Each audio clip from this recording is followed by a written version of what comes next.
Republican presidential candidate Mitt Romney says it is high time for America to use its clout to come down hard on Iran and get the rest of the world on board. I spoke with the former Massachusetts governor just a short time ago. I think some in Iran, particularly led by Ahmadinejad, are trying to flex their muscles and show their strength on the international stage. And I think this points out how important it is for us to show that the rest of the world community is not amused at all. I think we have to tighten economic sanctions. I think we have to make sure that diplomatic isolation is the rule of the day. We have to treat these people like the pariahs that they are as they travel around the world. I think we ought to also communicate to the Iranian people the peril and the course that they're following leads them in a place where they don't want to be.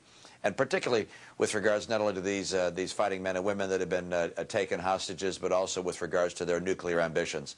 This is a nation which is becoming more and more unacceptable to the world, and the world has to come together and make sure that we show them that there's going to be a very high cost to this kind of activity. But as you know, the world isn't coming together, and I'm wondering if you became President of the United States and something like this were happening under your watch, and you know that the UN is not going to do that much, and with some members on the Security Council doing a great deal of business in Iran, no idea that they will do that much, then what do you do?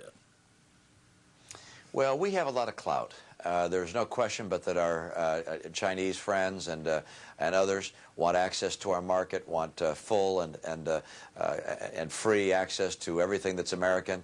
And we're going to have to recognize that we have to use all of our strengths to encourage these countries to get on board, to use their strength to exact tough sanctions, economic sanctions, banking, financial sanctions, as well as business sanctions.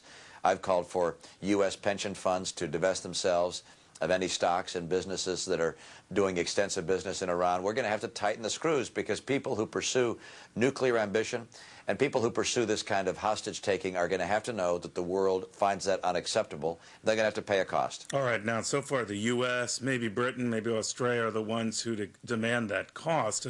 In the meantime, just debating it keeps these hostages for a while. Do you think this is the kind of thing that drags on as long as the 1979 incident? There we had 444 days of captivity for hostages.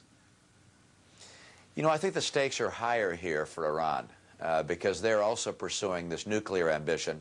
The fact that Russia has decided to tighten up their plans to sell nuclear material for their power plant is showing that the world community is not happy with the course that Iran is taking. And I think the combination of this hostage-taking as well as their nuclear ambition will focus more and more attention on the part of the entire world that this is a rogue state, that they've taken a course which is unacceptable. And I believe this will help us generate the kind of strength we need to point out to the Iranian people, to Khamenei, who's a religious leader there, that this guy Ahmadinejad is unacceptable, both to them and to the world. On the economy, sir, you have been saying that it's crucial we extend the president's tax cuts. Rudy Giuliani has said much of the same thing. The former New York mayor seems to think that when it comes to tax cuts and galvanizing and exciting conservatives, he's their man. Who's more of a tax cutter, you or him? Well, I think you're going to find that Republicans want to cut taxes. I'm in favor of the Bush tax cuts. I also think that we need to find ways to bring our tax rates down for Americans across the board. I'm in favor of a plan that lets middle-income Americans save and earn capital gains, interest, and dividends tax-free. We need additional reasons to see our economy grow and thrive. And if middle Americans are able to save their money, that's more money that goes into innovation and transformation. That's what our industries need. So I'm not sure who's the strongest tax cutter, but my record is pretty clear. I like lowering taxes, and I'm convinced that having lower taxes builds growth into our economy and gives us the potential to continue to lead the world. Governor, as you know, Rudy Giuliani had said that his wife would be an integral part of his administration, that she could even sit in on cabinet meetings. Would yours?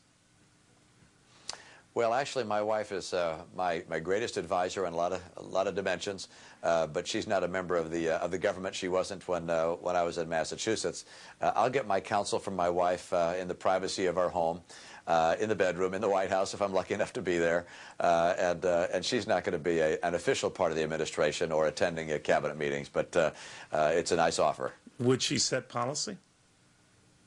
No. She, just as she has as the First Lady of Massachusetts, she's give me a lot of advice on people and ideas and help me with my speeches and so forth. But she's not an elected member of government, and she doesn't set policy and make proposals in that regard.